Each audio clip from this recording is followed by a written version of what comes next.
यह विधि थे कि तुम्हारा ज्येष्ठ भ्राता मारा गया। लंका के एक एक करके जाने कितने वीर मार डाले गए। पुलिस, अकबर, कौन सरद, धूमकेतु, अतिकाय, कुंभकर्ण, मेघनाथ, आज हम तुम्हें आज्ञा देते हैं, तुमने हमारे यहाँ जन्म लिया है। रानी मंदोदरी की कोख से पैदा हुए हो। आज तक हम तुम्हारे सारे अपराध क्षमा करते चले आए। जो कुछ तुम कहते आए, हमारे हर कार्य में टांग अड़ाते आए अपने चाचा विभीषण की तरह। मैंने कभी तुमसे कुछ नहीं कहा, पर आज हमारा आदेश है कुमार कि तुम्हें युद्ध में जाना है और जाकर के अपने पिता के बैरी को बंदी बना करके लाना है। पुत्र, पिताश्री, आपने कहा कि तुमने हमारे हर काम में टांग अड़ाया है चाचा विभीषण की तरह। अरे, मैंने तो हमेशा नीति और शास्त्र के अनुसार ही समझाने का प्रयास किया है। ये आपको उल्टा लगा है। मैंने यहाँ तक बताया कि जिन्हें आप शत्रु शत्रु कह रहे हैं, वही आपके सबसे बड़े हितैषी हैं, लेकिन आप इस बात को समझ नहीं पाए। जब चारों तरफ से बिगड़ रही है, तब एक एक को बुलाकर भेज रहे हो, युद्ध करो युद्ध करो। लेकिन राज्य नीति के अनुसार, धर्म नीति के अनुसार मेरा ये प्रथम कर्तव्य है कि मैं युद्ध क्षेत्र जाऊं और आपके आदेश का पालन भी करूंगा। लेकिन विचार करना चाहिए था पिताजी आपको। यहाँ पर आपको विचार करना चाहिए था कि आप जिसे शत्रु समझ रहे हैं वो शत्रु नहीं, वो नारायण है।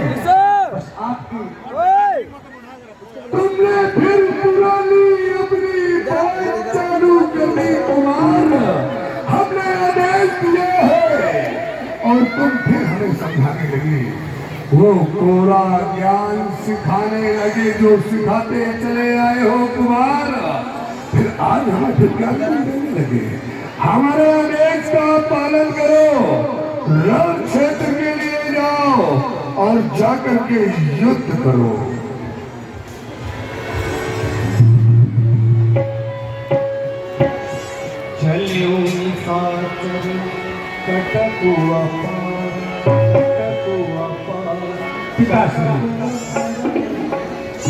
विचार करो।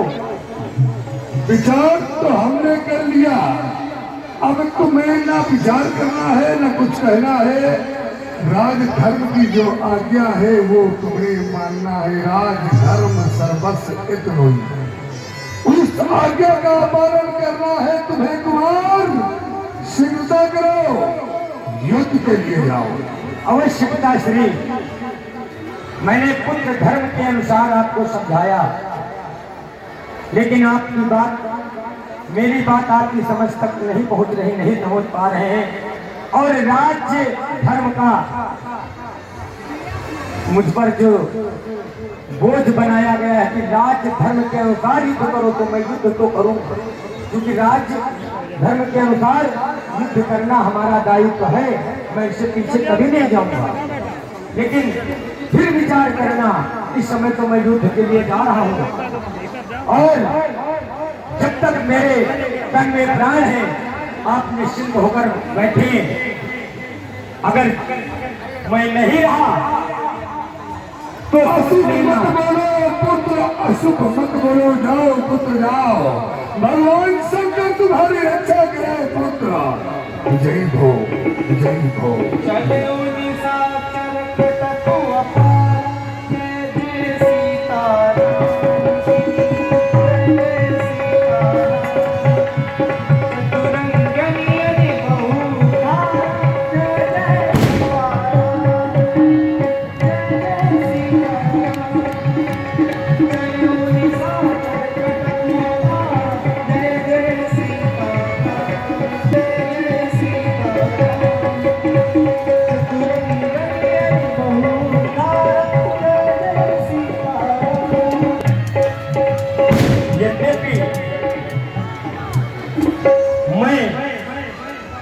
प्रशस्त रावण का पुत्र मेरा जन्म राक्षस कुल में जरूर हुआ है, लेकिन मैंने सच्चे मन से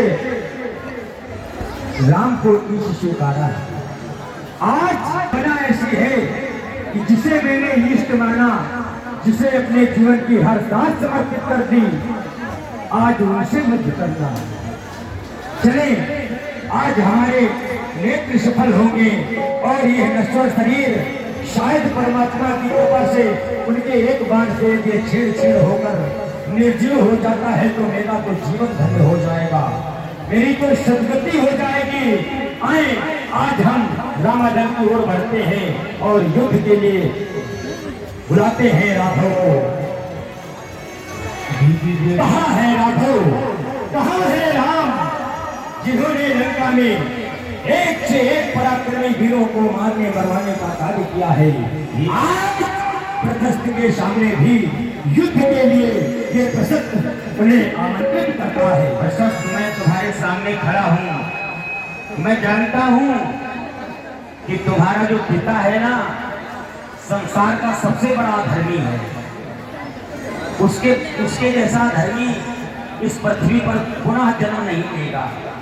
लेकिन धन्य है वो माता की कोख, जिस कोख से तुम्हारे जैसे भक्त जन्म लिया है। तुम्हें देख करके मैं सोचता हूँ कि क्या मैं कोई अपराध कर रहा हूँ। मेरे द्वारा यदि तुम्हारे ऊपर बाण चला तो निसंदेह जो मेरे लिए कहा जाता है कि जो अपराध भगत कर करई तो राम रोष पावक सो जरई। अगर मैं तुम्हारे ऊपर अपने धनुष का बाण चढ़ा दूंगा तो ये मर्यादा नष्ट हो जाएगी कि राम के समीप तो जो लोग आते हैं तो सन्मुख हो जीव को ही जब ही तो जन्म कोटि अग्नाशम तबही। तुम कहते हो मैं तुमसे युद्ध करूं, युद्ध तो मैं कर ही लूंगा यदि तुम हमारे भक्त होकर के भी हमें ललकारोगे। क्योंकि हमें ललकारना, क्योंकि हम कालों जीत सके संग्रामा, लक्ष्मण रामा। हमारे साथ में हमारा भैया लक्ष्मण और मैं स्वयं राम काल को भी जीतने की शक्ति रखते हैं। लेकिन तुम कहते हो कि मैं तो आपका भक्त हूँ, तो क्या भक्त को भगवान कभी कोई दंड देते हैं? कहो, कुछ कहना चाहते हो? अवश्य, मैं भक्त हूँ और आप मेरे ईश हैं, ये सत्य है, यथार्थ सत्य है और ये सत्य रहेगा। परंतु थोड़ा इनको जिस समय विचार करता हूँ कि यदि ये भक्त और भक्ति ईश्वर के बीच में माध्यम बनी रही तो जो इस धरातल पर चलने के लिए आए हैं उससे वंचित हो जाएंगे। या तो आपको अयोध्या जाना पड़ेगा या तो मुझे लंका जाना पड़ेगा। ना मैं लंका जा सकता हूँ, अगर आप चाहे तो अयोध्या वापस चले जाए, ये भी आप करें तो मुझे स्वीकार नहीं है। इसलिए मात्र एक रास्ता निकलता है, एक मार्ग निकलता है, वो ये है कि थोड़ी देर के लिए ये भूल जाए प्रभु कि सामने कोई भक्त खड़ा है, मैं भी ये भूलता हूँ कि सामने कोई ईश है। मात्र ये देखता हूँ कि ये अयोध्या के चक्रवर्ती सम्राट अरे राजा दशरथ के लड़के राम हैं, जिन्होंने लंका के चारों ओर आतंक मचा रखा है। इस दुस्साहस का दंड देने के लिए अरे मेरे पिताजी ने मुझे रण क्षेत्र में भेजा है। इसलिए भक्त और भक्ति की ये धारणा बंद कर, ये विचार त्याग कर युद्ध नीति के अनुसार एक क्षत्रिय की भांति युद्ध करो। मैं तुम्हें युद्ध के लिए आमंत्रित करता हूँ राम, मैं तुम्हें युद्ध के लिए आमंत्रित करता हूँ। तुम्हारे पिता ने तो हमसे ये कहा था एक बार कि या बरमानो दीन दयाला कुल समेत मोहि बधो कृपाला, मतलब कोई बचने न पावे। लेकिन मैंने उनसे कहा था कि अगर तुम्हारे कुल में कोई भक्त होगा तो अब तुम्हारे एक काका हमारे राम शिविर में हैं, अब तुम अब रावण ने जो मुझसे कहा था कि कुल समेत मेरा वध कर देना, तो मैं कुल को कैसे नष्ट कर पाऊंगा? भला मैं तुम्हारा वध कैसे करूं? तुम्हारा पिता तो अधर्मी है ही, साथ में तुम्हारे पुण्यों को भी छीनने का प्रयास कर रहा है। तुमने भी जितने अभी तक अपने पुण्य एकत्रित किए हैं, उन सारे पुण्यों को भी वो छीण करना चाहता है। मैं ये चाहता हूँ, मैं तुम्हें ये परामर्श दे रहा हूँ कि तुम्हारे पिता ने कभी संसार में कोई अच्छा कार्य नहीं किया है। जीत बड़ी निज बाहुबल, बहु सुंदर बर नारी, नारियों को भी जीता है और खूब नारियां उसने रखी हैं। और सारी नारियां रोएंगी भी थोड़ी देर में, रोएंगी कि नहीं रोएंगी? हम चाहते हैं कि नारियों को न रुलाओ, जाके उन्हें सांत्वना दो कि अब हमारे पिता नहीं मारे जाएंगे, क्योंकि तुम जिनके भक्त हो वो शरणागत हैं, उनकी शरण में जो आ जाता है उसे वो क्षमा कर देते हैं। तो मैं तुम्हें ये परामर्श दे रहा हूँ कि तुम मुझसे युद्ध करके मुझसे कोई अधर्म मत कराओ, क्योंकि धर्म और धर्म की जब बात होगी तो मैंने अधर्म के लिए और धर्म के लिए तो एक पाला खींचा। हमारे वंश के लोगों ने जो शिव दधीच हरिचंद्र नरेशा सहे धर्म हित कोटि कलेसा रंति देव बलि भूप सुजाना धर्म धरेव सही संकट नाना, लेकिन धर्म न दूसर सत्य समाना। सत्य के समान इस संसार में कोई धर्म नहीं है। तुम मुझसे युद्ध करना चाहते हो, लेकिन मेरे तर्कस में बाण तो बहुत सारे हैं, लेकिन तुम्हारे चलने के लिए मुझे कोई अतिरिक्त बाण लेना पड़ेगा, क्योंकि मेरे तर्कस में वो बाण नहीं है कि मैं अपने भक्त के ऊपर चला सकूं। भगवान, आपने कहा कि तुम्हारे पिता ने तो कई रानियां रखी हैं, अभी थोड़ी देर में सब विधवा हो जाएंगी। इससे क्या मतलब है? पिता ने एक रखी कि चार रखी? पत्नी व्रत से वो भी हटे और पत्नी व्रत से आपके भी पिता हटे। भाई आपके 3 रखे तो वो भी पत्नी व्रत से हट गए, अन्यत्र रखी। ये वंशावली में कोई मतलब नहीं। अब रही बात कि हमारे काका ने आपकी शरण पकड़ी, क्यों?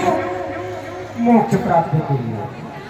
आपके चरण पकड़ने से भी मोक्ष है और आपके हाथ से मरण हो तब भी मोक्ष है। अब काका ने मोक्ष लिया है राजद्रोह लेकर, भ्रातद्रोह लेकर, कुल कलंकी होकर। मार्ग और स्थान एक है, मार्ग 2 है, लेकिन स्थान एक है जहाँ पहुंचना मोक्ष के द्वार। काका चरण पकड़ कर पहुंच रहे हैं, लेकिन यहाँ अपयश कमा लिए। अब मैं यहाँ अपयश नहीं कमाऊंगा, जाना हमको भी वही है जहाँ का आपका इशारा है, लेकिन हम चरण पकड़कर नहीं जाना चाहते। हमने चरण भी पकड़े, मैं नित्य आपके चरणों में ही तो पड़ा रहता हूँ, लेकिन इस समय मैं चरण पकड़ूंगा, अंतिम समय में पकड़ूंगा, देखिए पहले नहीं। और एक बात आपने बताई कि तुमने जितने भी पाप पुण्य कमाए हैं वो पाप में परिवर्तन ना, ये आपके विचार में होगा प्रभु, लेकिन मेरा यहाँ तक मत है, मेरा विचार कहता है कि मैंने क्या कमाया है मुझे खुद नहीं पता है। मैंने पाप कमाया है कि पुण्य कमाया है? अगर हाँ पुण्य कमाया है मैंने और परमात्मा के चरणों में रख दिए कि ये उनकी धरोहर है, उसे चाहे नष्ट करवा दे तो चाहे सजो के रखे, क्योंकि भगत आएगा तो पूछेगा प्रभु ने कुछ दिया था हमने आपको, उस समय आप बताना कि नहीं सब खत्म हो गया। अभी सिर्फ एक मार्ग। तुम्हारे काका ने भी तुम्हारे पिता को बहुत समझाया था कि तुम उनकी नारी का हरण करके ले आए हो, उन्हें सम्मान वापस कर दो, लेकिन वो भी नहीं माने, वो भी तुम्हारी तरह ही अपनी बात पर टिके रहे। अब मैं चाहता हूँ कि अभी वार्ता में समय न ले, अतिरिक्त कोई बाण ला करके हम तुम्हारे सामने उसका प्रयोग करें, जिससे तुम्हारा कल्याण हो, क्योंकि मैं तुम्हारा कल्याण ही चाहता हूँ। दिन पर इतनी दया निधान की हो जाए तो जीवन सार्थक हो जाएगा। दयानाथ लाए वो अतिरिक्त बाण और दवाएं हम भी देखते हैं कैसे होता है हमारा कारण तरण। युद्ध के लिए आप आए हमारे सामने, तुम्हें चुनौती है राघव, तुम्हें चुनौती है राघव। जय भगवान, जय भगवान, जय भगवान, जय भगवान, जय भगवान, जय भगवान, जय भगवान। पाप अनाचार में, घोर अंधकार में, पाप अनाचार में, घोर अंधकार, एक नई ज्योति जली। राम जी की सेवा, राम जी की सेवा चली, राम जी की सेवा चली। हरे हरे महादेव, हरे हरे महादेव, हरे हरे महादेव, हरे हरे महादेव।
कई तरीके की एलईडी लाइट्स आपके घरों